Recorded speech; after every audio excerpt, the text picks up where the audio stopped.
I'm not interested in something being great. I'm interested in something being true. Yeah. And if you say to yourself, I'm writing a poem, and you write something that's true, it will be great. Emotion is supposed to be energy in motion. So it has to move. And if it doesn't move, it gets trapped inside of you and it becomes disease. At a deep down core level, that's really what I believe every person desires. If you had known me in my 20s, I would walk into rooms, I wouldn't smile, bro. A smile for me was like lifting weights.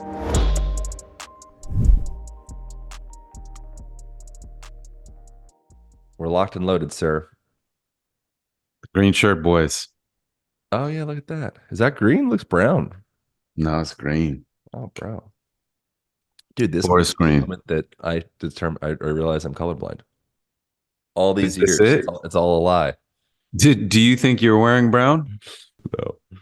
Um, dude, so I really was incredibly moved by the Never Ending Now album. I really am so grateful that I got to listen to it. We were going to record before, and I realized that I didn't think I had the option to listen to it. And just I've listened to it twice now actually, and really incredibly moving. I really appreciate you just doing the work. You've obviously done an immense amount of work with therapy, it seems. And obviously going through a lot of different aspects of yourself, probably in and out of therapy and relationships and all things. But to have someone like yourself, kind of like a comedian, I feel like poetry and comedy have a lot of similarities. You've been able to flush out and elucidate some of those aspects of the self that I think are very challenging for people to actually be able to put into language and crystallized structure to be able to like hold and visualize and experience and objectify. And you do a really exceptional job at that. It's really incredible. Thank you. It's not a question, but thank you. Thank you very much, man. I really appreciate it. And Yeah. don't feel bad at all because there's actually a few people that I've been recording podcasts with that thought that we were promoting Inquire Within, which Oh was yeah, my right. previous book. So Yeah. as incredible as a lot of the podcast hosts are, they're also very busy people, Yeah. and they take a lot of care with their guests, but don't always do as much research because of their schedules and stuff like that. So I appreciate you listening to it. I'm glad that it resonated, and it's meaningful to me that anybody takes the time to take the full ride. I kind of Mhm. describe it as like an audio movie, and it's crazy that these days getting somebody to take 40 minutes of like focused time is so challenging. Mhm. But it's challenging for me as well. Our lives are so fast paced, and um, so I appreciate you taking some time to just really sit with it and let it land. One of the things that you mentioned in there that I've experienced myself as well, so I appreciated you mentioning it, was I think people talk about their inner child. And in that you mentioned like inner children. You have these various different iterations of past self. And the process for you of regaining relationship with those parts. And one of the things you mentioned in there was it was as though there was all these different versions of your inner children that were like locked in a prison within your heart. I think is kind of the language that you use, paraphrasing it.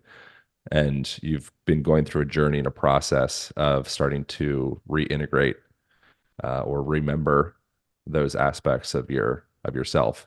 And then it became a thing where it's became like ongoing dialogue with those parts so you could show up better in the world. That's pretty cool. That's like I think it's a really invaluable thing for a person to just understand that that's on the table, and whether you've taken that journey or not yet, just have like put that as a little like footnote of like, oh yeah, like that is a thing. How do you how did you start getting involved with the realization that is a thing within yourself?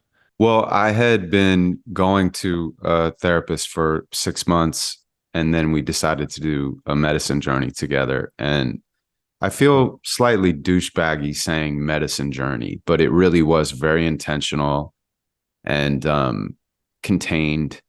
And she really knew who I was. Mm. And it was quite impactful for me. I ended up taking 3.5 grams of shrooms and MDMA and DMT, and Well, went on this like trip, man. hmm. And a lot of stuff came up, and more than anything else, it was these frozen ages inside of me, these like inner children that I didn't really have a healthy relationship with. So when I got triggered in life, they would kind of come out and I would catch amnesia and go away. Hmm. And then I would wake back up and sever the connection to those inner children. And that those parts of me felt unseen and unloved. And so they were going to continue to throw temper tantrums in like a grown man's body over and over again until I started to like look at them and listen to them and develop a relationship with them. And so that's kind of what I started to do. And I would attribute a lot of that to this specific therapist and her style of like being a practitioner. Wow. When did you do the DMT? Do that It like was during the same session. It was uh, like towards a the end or six. something? Yeah. Wow. I actually, to be quite honest, I don't know because Whoa. I didn't really have a sense of like time. At one point, it was after the DMT, I know that much, but at one point, I literally was like, who am I? And I couldn't answer the question. Like, I definitely didn't remember I was in Q, Yeah. which I've had that name since I was 15. It's short for inquiry. My buddy named me that. And then everybody just started calling me NQ and then Q. And I rarely heard my real name after that, but my real name is Adam Schmalholz.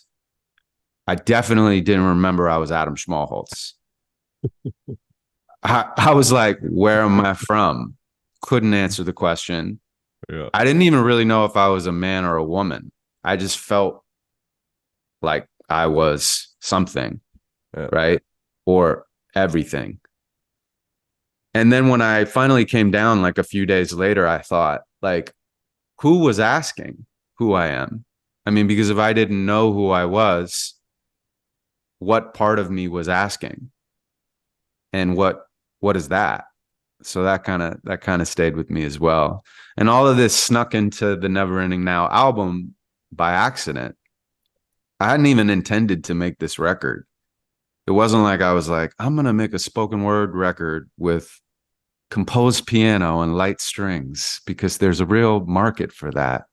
Mm. I can really monetize this and expose it to the world. No.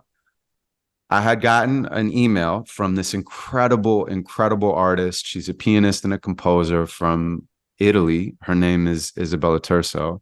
And she wanted to try composing to some of my poems. So I sent her some demos. She sent me back some finished demos that had this rough version of the poem that I put onto my phone and what she had created. And I thought they were really beautiful, but I didn't know what to do with them. I was like, what am I going to do? Like, make an album of this? Like, and then I had all these other things that were going on. I had done like 70 shows that year. So, like, there was a lot that was taking my time and attention and creative energy. So I just kind of like put it aside.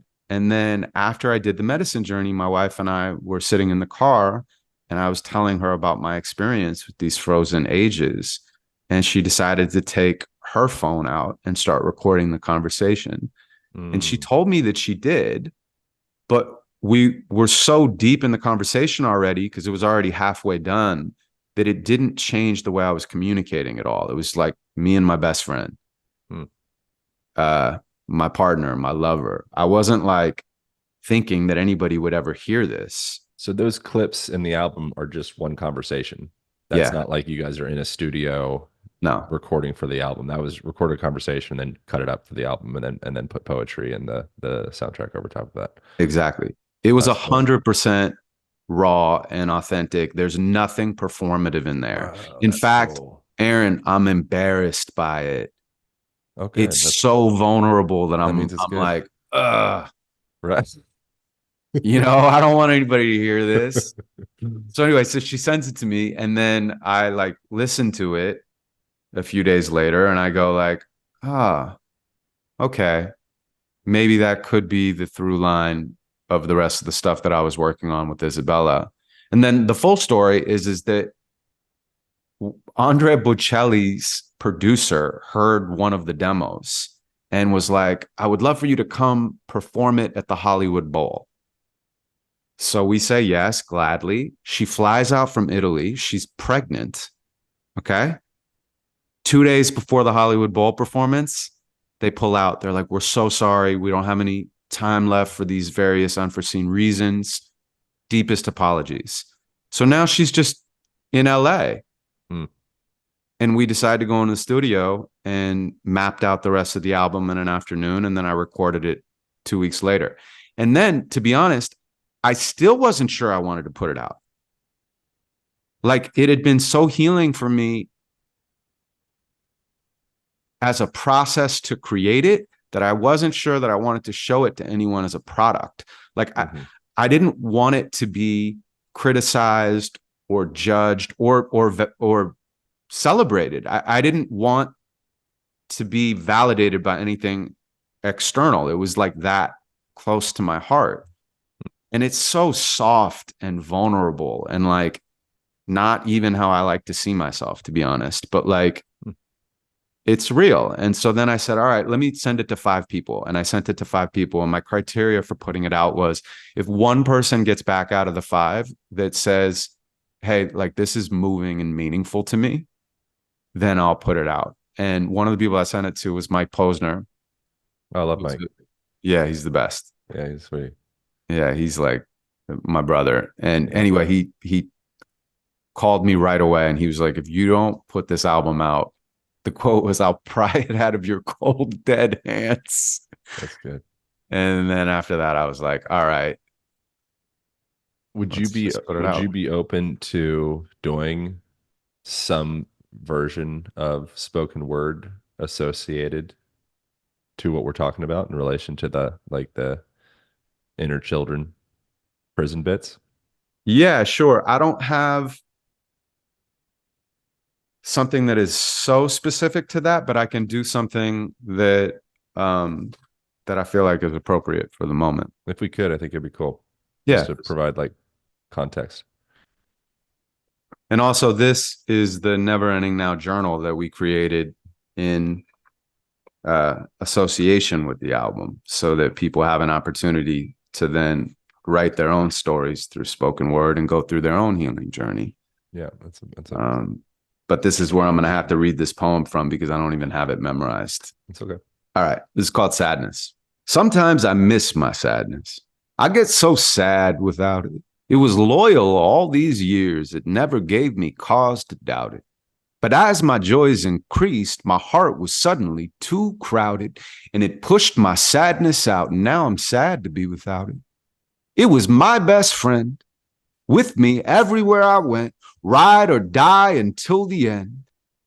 I got so used to sadness that my sadness used to like to play pretend because it didn't trust strangers. So it hid behind my happiness and hid behind my anger. But really, it was sadness. I couldn't let it out. I couldn't get it out. I couldn't, wouldn't, shouldn't. What if someone saw? They'd know what I'm about. Then they'd view me as weak and they'd take advantage of the secret I couldn't keep. So I kept it to myself. And I built a wall around my heart. My tears became a crocodile moat. You'd have to swim across and not get torn apart. But even if you reached the other side, that was just the start. I'd have archers posted way up high. You can't get to my sadness. How dare you even fucking try? I'll kill you before showing you the sadness that I have inside. After all, it's mine. I worked hard for this. Plus, it's the primary fuel my ego harnesses. What if I give it up and nothing takes its place? What would I do with all that space? It'd be a waste. I'd rather stick with sadness. That's what I told myself. I'm comfortable with sadness. At least I know him well. He wants to kill me in my sleep. When he smiles, I can tell he's terrified I'm going to leave him in a self-imposed hell. I feel guilty when I'm happy. Of course, I know it's wrong. But somehow, suffering is easier than facing the unknown. Connection can be scary. I don't want to lose control. See, nothing else can hurt me while I'm hiding in this hole, but nothing else can love me while I'm hiding in this hole. If I don't try inside this hole, I'm going to die inside this hole. So I leveraged my depression and made climbing out my goal. Happiness was my obsession, but my heart had grown so cold, I had to tear myself apart to keep the parts that made me whole. Now my life is like a lucid dream. I'll wake up when I'm old because everything is perfect, even when I notice flaws. All the suffering was worth it. What it is what it was. But sometimes I miss my sadness. We had some awesome times. I hear he's talking shit about me through a twisted grapevine. It's kind of empty here without him. It used to be so packed. Maybe I should fuck my life up so I can get him back. There's so much there. That's another one that brought up emotion for me. I think that the initial sensation as you were reading was just how beautiful humans are and their protection of their vulnerable parts. And that's interesting. It's like very emotional for me. Hmm. What does it make you reflect on in your own life, or why do you think it resonates so deep? I think it feels like a just have an immense amount of compassion for the struggles that people are silently fighting. Hmm. You know, and the the way that I generally a collective we, but I can protect myself because of a lack of acceptance of those parts that actually are the most beautiful parts of myself. You know, and I'll go to any ends in order to protect actually being seen in those parts because um, they're just too vulnerable or Hmm. they feel too vulnerable. And I think that that's something that collectively most people can likely resonate with. And that's it's like the people we were talking about, like curmudgeon, old dogs before, but people that are angry or aggressive or greedy or rude or contracted, closed, diseased in some fashion, like a push away. They have that push away energy about them. They're so beautiful, and it's just and it's like it's because they're so sensitive and they're so afraid to be hurt that they've created these protective measures around them. And I just find that really beautiful.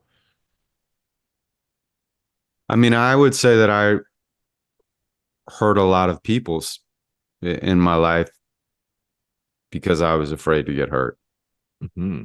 And it took me a long time to unpack that. Mm. Um, I mean, the album and ultimately the journal is really just about the path to self-love. And for me, the path to love with a partner. But in order to love my partner unconditionally, I had to accept her unconditionally, which meant I had to do that first from the inside out. Hmm. What were the parts that are the hardest to accept and to come into relation with?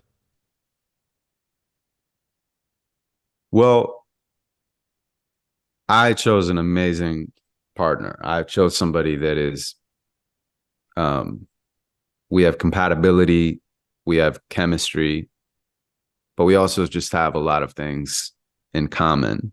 I mean, And with yourself. ah, ah. Yeah. Yeah. No, no, no. um, Let's talk shit on your wife. I have compatibility, I have chemistry, and I also Yeah. What are I the have a hardest lot of bits? things in common with myself, you know? Yeah. What are the Um, bits within yourself where when you are able to confront them, you're like, oh shit, that's terrifying. And then on the other side of that, I'd imagine there's like greater levels of liberation, ease, and all of that stuff. yeah. But is there anything that stands out of parts that have been challenging within yourself? Yeah, I mean, to be honest, man, I have a tendency to be a micro pessimist and a macro optimist, which means that when I zoom out, I believe in infinite possibility and that we're all evolving. And I believe in hope and I believe in love. But on a moment to moment basis, I have this like magnet that like pulls me towards the minutia of problems. And a lot of that is because of how I was raised. It was what I was taught consciously and unconsciously through behavior.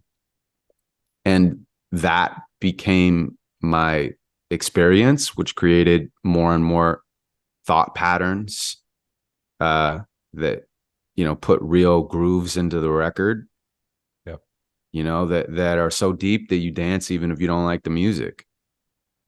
Like, so I would say that like that's something that's hard to admit out loud, but it also is like freeing because once you can like accept that part of you and love that part of you, you can start to negotiate with that part of you to have a different experience in the world. Like for example, that for me has begun to fall away because I've learned how to put my focus on other things, not to like ignore the shadow, but to look for the light. I remember like at this one point in my career, um, I had this interesting realization. I had gone through a breakup and I was like upset about the relationship ending. And I was at home alone and I'm like high and I'm about to write a new breakup poem, So I like go to like write this like new breakup poem. And then right before I started writing it, I was like, let me just read some of my old breakup poems. So I go back, I read all of my old breakup poems, Aaron. There's like 10 of them. Okay. And I read them all straight through. And then I realized, and they're different women. Okay. So I finish it and I go, oh, I get it. I don't need to write a new breakup poem. I need to realize why I'm continuing to make the same mistake in a different disguise over and over and over again. Yeah. And that was one of the things that made me realize that like it's great to explore the shadow in art because in some ways it alchemizes it. But if you only explore the shadow, you also perpetuate it Mm. for yourself and for whoever's listening to it.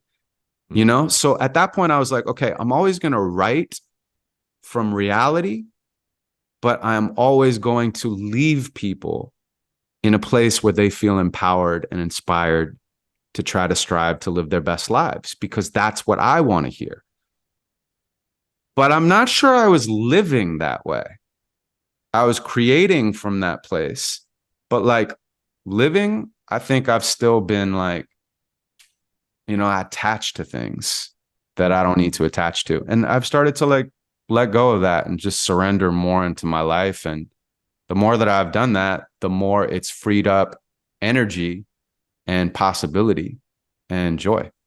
What was the most consistent crux of um, your role in previous relationships that they would start and close? What was like the consistent theme of why they would close if you were being honest in your accountability for them? I think that we treat people the way that we treat ourselves. So when I was very young, I was like very violent to myself mentally, and I was self destructive in my behavior. So I would say that I took that into my relationships, and that's what I knew love to be. And I'm embarrassed about that. I'm in some ways, or at least have been embarrassed or have been ashamed, but I've also like integrated those parts into me as a part of my life experience, and I've made peace with all of my past partners. Um, and then I think like I also went through a stage where like maybe I wasn't mean to myself mentally or self-destructive in my behavior, but I was still hard on myself. And being hard on myself allows me to be a perfectionist in my art. It allows me to like be a really hard worker. It allowed me to persevere and be obsessive, which was necessary for me to create a career that I'm proud of, and a life that's abundant. But it's one of these things like what got you here won't get you there. Right. So I was probably hard on a lot of my partners as well during those relationships. And it was unnecessary. It's not that I would ever have wanted those relationships to have worked. Like I am so happy uh, with every cell in my body and more in love now with my wife than when we met 6 years ago. And I'm so unbelievably grateful for that. Uh, but it's that there wouldn't have been so much friction in those other relationships because like if I wasn't trying to make them into what I wanted them to be rather than just accepting what they were, there would have been so much more ease in moving on. But for whatever reason, like I was trying to fit a square peg into round hole. Like you ever see two people on like a date or like that are like falling in love and you look at them and they're like totally spiralized for each other, Right. but you kind of like know that they don't even know who the other person is. They don't know who they're spiralized about. It's like they've created this projection thought bubble in the middle of the relationship. And that's what they're infatuated by. And then 6 months later, they get mad when the other person doesn't live up to their unspoken uh, expectations, and then they're like angry about it. And they're like, why can't we work? And it's like, well, Yeah. a relationship is like archaeology. It's like you don't want to, you got to go with the brush. It's you just keep gathering information over and over again. And if you're attached and unattached simultaneously, then you can kind of be like, this is new information. How do I feel about that? Like, do I want to proceed? How do I want to proceed? But before I was like this, holding on so tightly, I just killed things. It's almost like I mean, I think I do this. You're in a relationship with at least two different people. There's like your idea of the person and the projection that you might become infatuated with. And then there's the kind of slow archaeological digging of investigating, experiencing like the core of this person, exactly where they're at. And I would imagine, and I've experienced this myself, I think in both directions.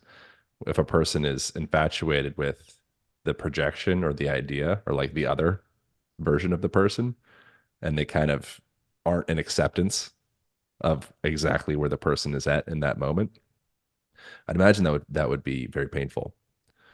It would create a lot of friction, and it would probably be very challenging for that person to be able to ever actually have the resources and the safety to grow and expand into any other version of themselves, I'd imagine, other than probably like a more protected version.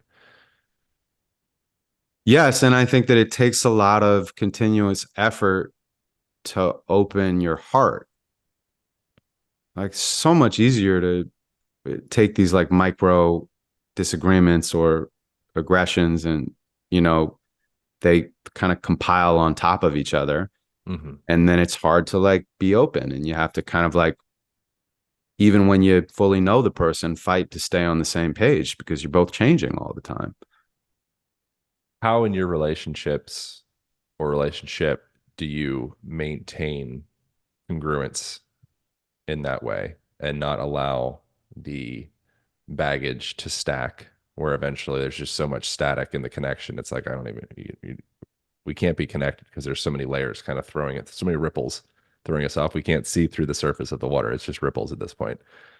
And I feel like each one of those little ripples, or each one of those um, little micro traumas or incidences, or maybe breaks in trust or breaks in safety, if they're not really truly addressed, and there's not like true deep forgiveness in there and accountability in there, I think it will only be a perpetual static maker in the relationship. Mm-hmm. And you'll only get more and more choppy and only more and more chaotic.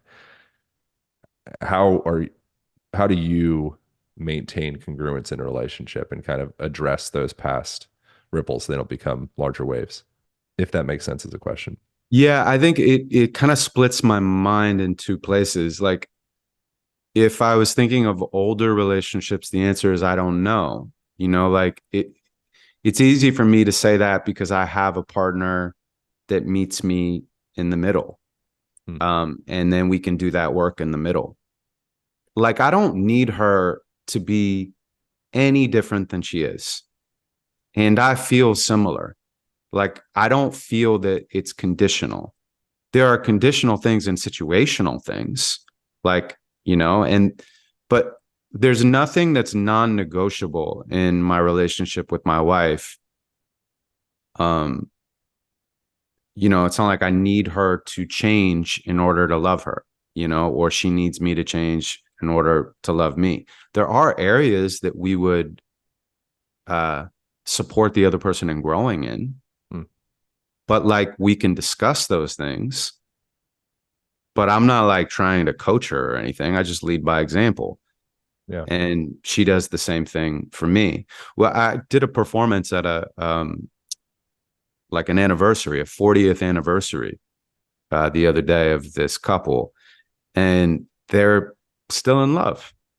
Like legitimately, you could see that this couple was 40 years deep and still in love with each other. And part of it was the Burning Man motto, radical acceptance. Hmm. But you have to choose the right partner. Otherwise, you can't radically accept them, right? It's like if you have a partner where you have like non-negotiable fractures, Hmm.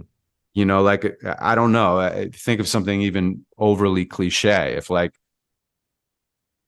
somebody wants to live in England and you want to live in Brentwood, that's non-negotiable, Yeah. unless it is negotiable. And then you can find a compromise. If you want to have kids and the other person does not want to have kids, and those are both like non-negotiable things, I've seen couples break up over that.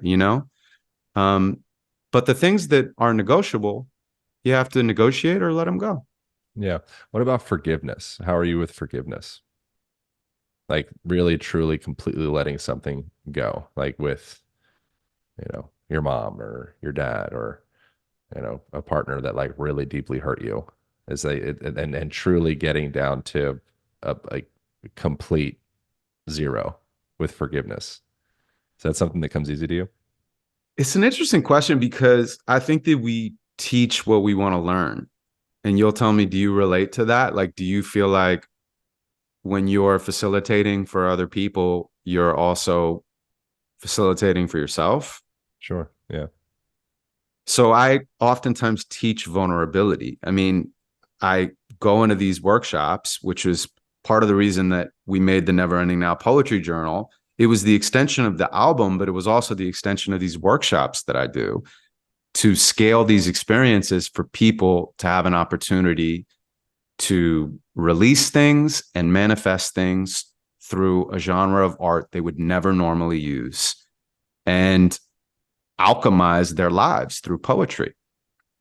So, like, yeah, I go to these workshops, I give people this contained experience of vulnerability. They're laughing, they're crying, they're connecting, and it works the same exact way every single time because I am willing to lead by example. But oftentimes, I'm telling vulnerability rather than showing vulnerability.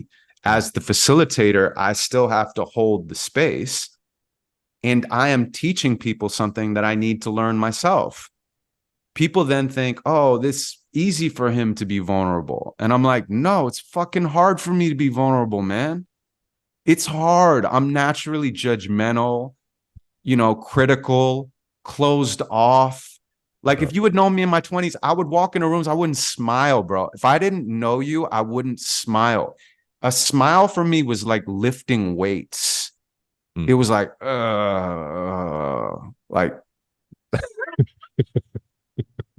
so, I've had to fight for this vulnerability, and that's why I fight for other people to be vulnerable, because what I've learned is that it's always worth it. Yeah. Um, to to fully answer your question, trust is the biggest thing for me because I grew up without trust. Hmm. Mental, emotional, physical, spiritual. I did not feel safe in certain ways. In other ways, I did, but internally, my world felt very chaotic, and I was very sensitive, and I didn't know how to express the tornado that was going on inside. Um, So that is the one thing that's non-negotiable for me, like trust. We've ever had any issue on trust, which is like very few and far in between, I think it's happened once or twice in our relationship, and really small things that maybe to somebody else wouldn't be a big deal. But to me, it was a big deal Mm. because I was like, that's the only thing I know is that I need a ride or die. Like that I can look at them across the room and know that they have my back. And if that's the case, then I would die for them. We even, dude, 2 nights ago, and then I'll shut up. But we had this like explosion outside of our window, where there was this power line or something that like you know went off. So it was like a gunshot and a firework and a could be possible fire at one time. And before I was even conscious, I was on top of her, Hmm. like holding her head. I hadn't even thought about it. Yeah. And it was like, and that's just because I feel like I could trust her completely. And that's been such a gift for me that it's allowed me to, I don't know, forgive even more Yeah. myself and other people. I wonder, so that like one of the things you had in that album as well was talking about happiness, and happiness is something that I've practiced, and happiness isn't a point, it's a range. Um, that kind of morose, like resting bitch face, distrust of the world, cynicism, it's just again, this is what like with the original poem that you shared that made me feel kind of a little weepy. Uh, I just see every person that's in that position, including the iterations of myself that are in that position, it's so sweet because they're just scared to actually express joy, because if that joy is expressed, it could be taken away. And it's not absolute. There's a lot. I mean, it's not always going to be consistent. Like you're just always going to be joyous throughout your whole entire life. But a person that is in almost like a cast or a prison within themselves of cynicism, because they're ultimately, I'd imagine, afraid to be hurt. And so it's easier just to maintain that orientation of I'm already hurt, so you can't hurt me. So coming into a process of starting to unwind that and feel safe enough to express, a little smile when you come in, and it's a very vulnerable thing to express in that way.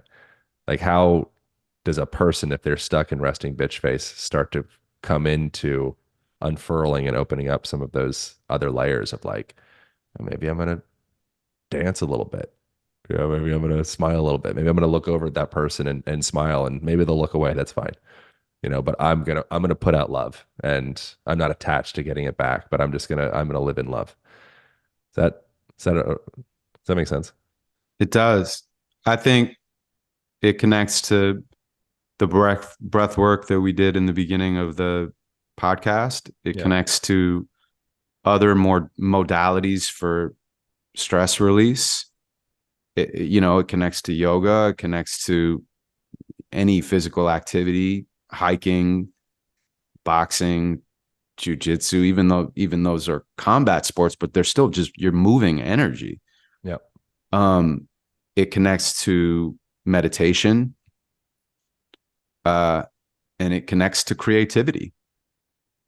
And for me, it connects to poetry. Mm. I think you have to find a way to release emotion. Mm-hmm. And the only way you can do that is by trying different things until you find something that works. Emotion is supposed to be energy in motion.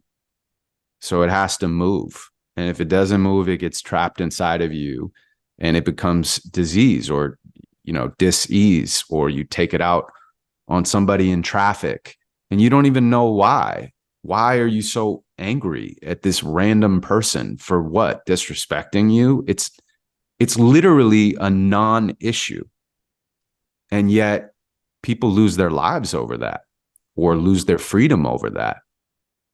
Um, and so you just have to find ways to move the energy and then have ways of having better clarity and peace through the written word, through painting, through singing, through dancing, through community. Whatever it is, there's no right or wrong way to do it, but you have to do it because nobody does it for you. Yeah. And there's a term that I've mentioned here before called male normative alexithymia, which is like normalizing men not being able to communicate their feelings. Mm-hmm. And men largely, grow up idolizing stoicism. Like I can just grit my teeth and bear it and just stand here and I can sit through anything. Mm-hmm. And for what ends up happening with that is a person ends up, I think, getting really congested within themselves. And so like if you're working with a boy, or a young man or an older man, and it's clear that there's a lot of unspoken parts within them that's maybe creating some tension in their body, or maybe it's creating some anger in their body or creating inflammation in their body. Mm-hmm. Like, how would you work with that young version of yourself or young version of a boy or perhaps an older fella, just any person? But how would you start the conversation to start to open up some of those inner spaces that maybe they don't know how, they don't have the resources in order to be able to actually express? Well, okay, so not to show my product, but I believe in this thing. Yeah. And so I'm gonna take us back to the poem that I read. And after I finished it, you had some emotion. Hmm. And so the idea would be then you move into this prompt section. So after sadness, the prompt is, what is a moment in your life that changed who you are? A moment where you walked into it one person and walked out a completely different person. It can be positive or negative, but it has to be something that brought out intense emotions and shifted who you are at your core. It could be the birth of a child or a difficult heartbreak. It could be a triumph or a tragedy. Were you sad, angry, happy, or all of the above? Can you find gratitude for what you learned? So, my personal example, because I always give like a personal example after the poem and the prompts, would be when I met my father for the first time when I was 15.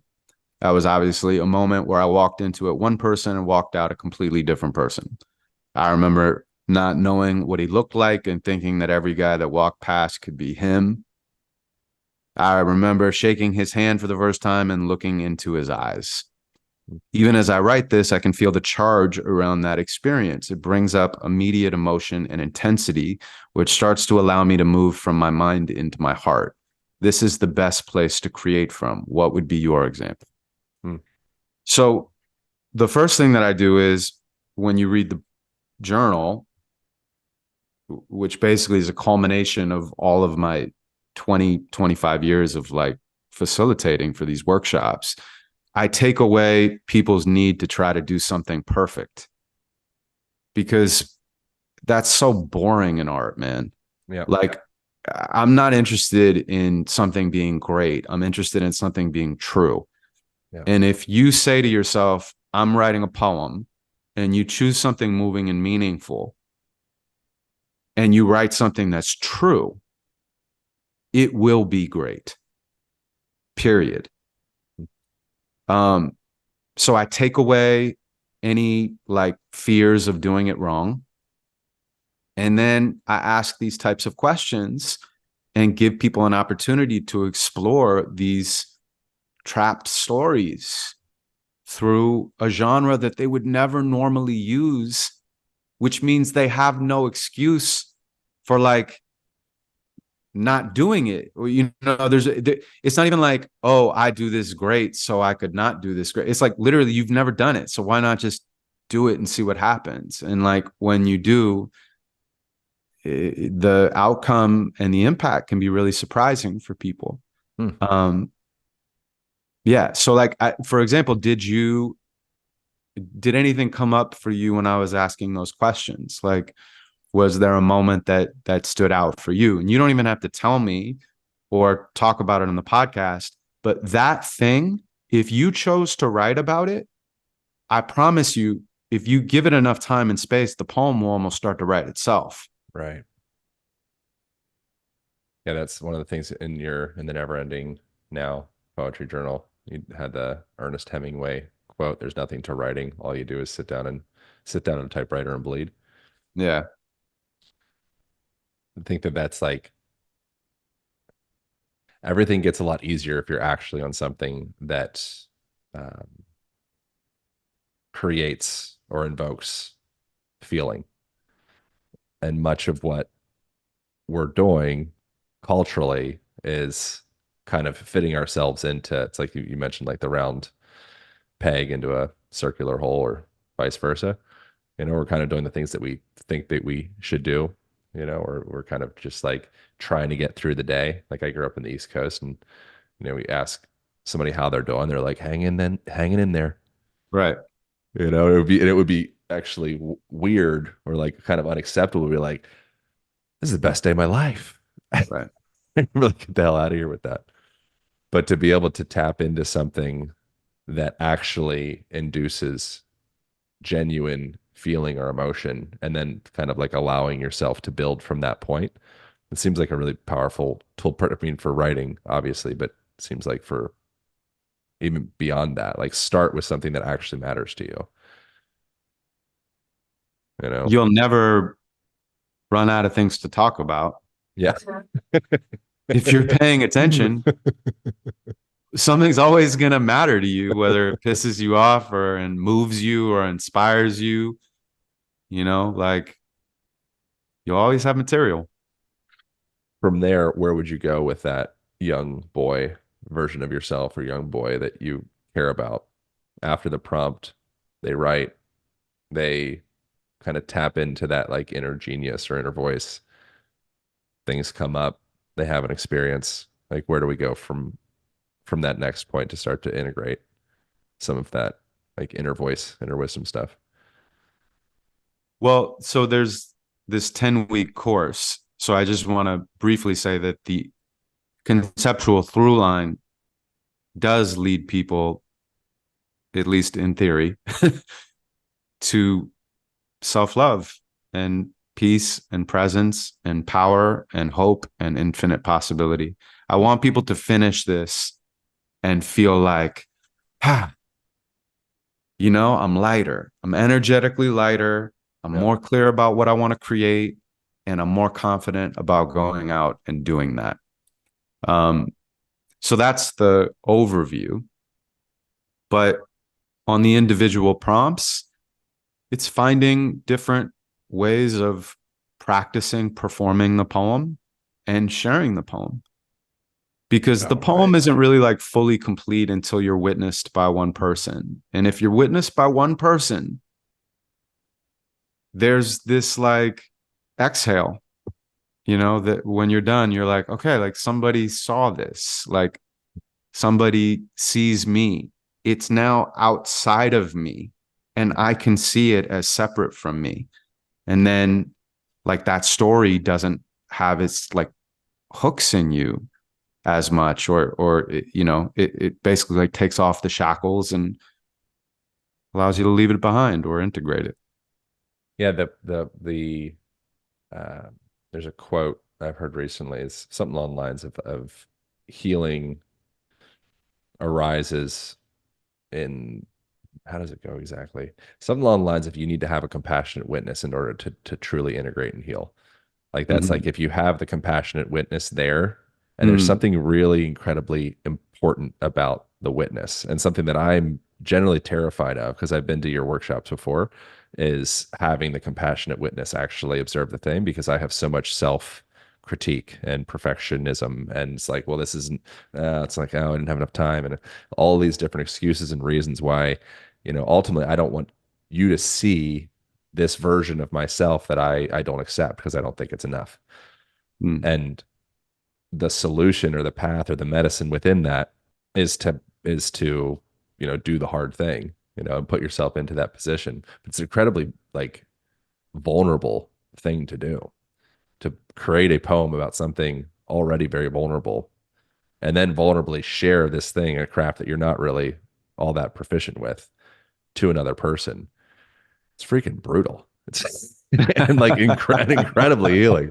But it's like I noticed myself just develop so much anxiety around that. But to Yeah. be able to, but it is interesting that there's something, what I've done before is do the poem or some type of inner work type thing.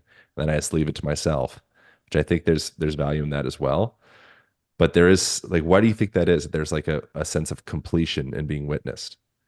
I mean, I could give the standard version or I could go super deep. Which Go one do you want? go deep, please. This would be preference. I like the uh like philosophical framing that God made the world because if God is one thing, it can't see itself. Mm, Like God couldn't witness God's own beauty as one thing. God couldn't even know that God existed as one thing because it was just one thing. mm, So it decided to split itself up so it could know itself. mm, And that's what this whole universal experiment is. It's just an opportunity for God to know itself over and over and over again. When you share part of your story with somebody through an art form that you're not used to doing, so you don't have any expectations around it, there is some magic that happens. There is some magic because you're seeing the God in somebody else and they're seeing the God in you. And it takes away all of those other things that get in the way, the circumstantial things, the observational differences, cultural differences, economic differences, age differences, gender differences, racial difference. It's all like melts away. And then you're just like looking at a person and you realize, like, yeah, I see you, man. I see you and I love you. And like, I know I don't know you, but like, I know you. mm. That's really beautiful. I'd love to, if you're open to reading something on the way out, Yeah. that would be really meaningful. Um, and that part, as you're talking of the being able to see a person and like truly have love for them, truly, open your heart to another person. It's it's amazing the one-to-one relationship of how that directly is a process of loving yourself. And it comes back again, like I think the meanest, hardest, most contracted person that's the hardest to be around.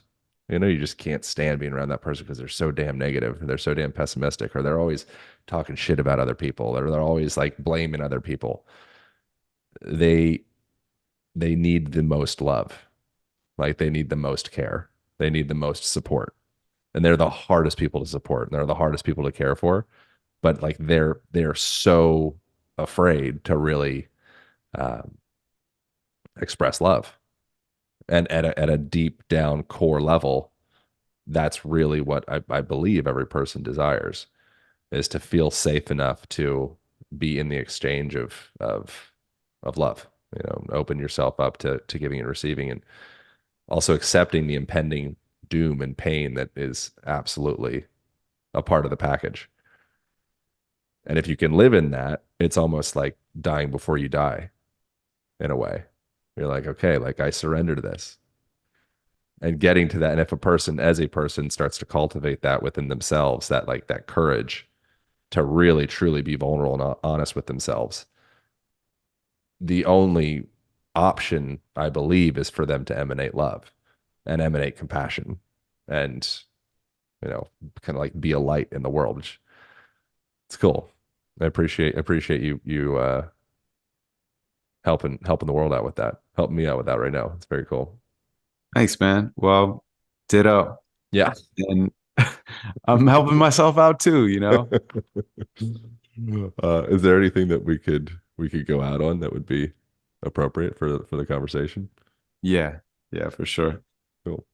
Let me do actually the final one. Well, it's not the absolute final one because it's the final one on the album, but there's a bonus poem in the journal. But this is the final one on the album. And it's aptly named The Never Ending Now. Oh, let me just tell you actually why I wrote this real quick before I Please. start. Yeah. I was doing this like project during the pandemic, where I was creating like a collaboration video with a brand, but it was in celebration of the nurses and the doctors who are the real superheroes. This was the commercial thing that we were putting out. And it was in the very beginning of it, the thick of it, when they were literally like staying up all night and just, they were worked to the bone. And I was like on this like branding call about the piece of art we were going to put out. And they liked this particular poem, but it ended in this way where I said, you saved the day with love. And they go, hey, is there any way we could change the final word, love? Like you saved the day with like something else? Because they were like, saving the day with love, I don't know, it's just like a little soft. And change to like Moderna vax. Yeah. Yeah, exactly. Save the day with Moderna backs. Yeah. Um, so anyway, I literally said to the guy, there's like 6 people on the call. I go, man, I don't view love as soft. Hmm. I was like, I think love is hard. Hmm. And I said, I'm not going to change it. Hmm. So that was it. Then we hung up and I started writing this poem immediately after. That's cool. Love is not soft. Love is hard. Love is not smooth. Love is scarred. Love is not perfect. Love is flawed. Love is not quiet. Love is loud. Love is not jealous. Love is proud. Love is not certain. Love is doubt. But love is not leaving. Love's turning around. Love's learning to fight for the middle ground. Love is not gentle. Love is tough. Love is not fragile. Love is rough. Love is not thinking that love is enough. So I choose to love you harder from the moment I wake up. Love is a revolutionary act. Love is an attack. Love is not abstract. Love is a fact. Love is not passive. Love is passion. Love is not a feeling. Love is an action. Love is saying yes when you want to say no. Love is saying stay when I want to say go. Love is staying high even when I get low. Love is going with the flow, holding on and letting go, because love is not easy. Love is complex. Love is not right or wrong. Love is context. Love is not black or white. Love is progress, because love is not a product. Love is a process. Yes?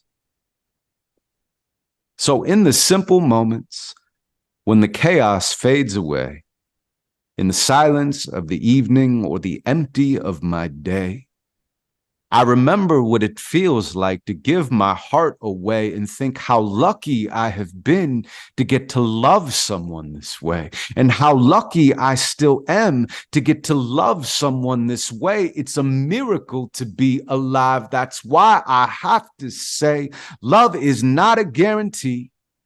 It will come and it will leave. It relies on my belief, so it will bring me to my knees. Love is weak. Love is lost. Love is grief. Love is loss. Love is risk. Love is real, but love is worth the pain we feel. And I won't let the fear of losing you limit how I'm loving you. I'm going to love you harder. It's a privilege to be hugging you. I'm going to love you harder more than ever before. I'm at peace with knowing love is war. That's what we're fighting for. So love harder. First yourself, then your family, your friends, your coworkers, your neighbors, and your community.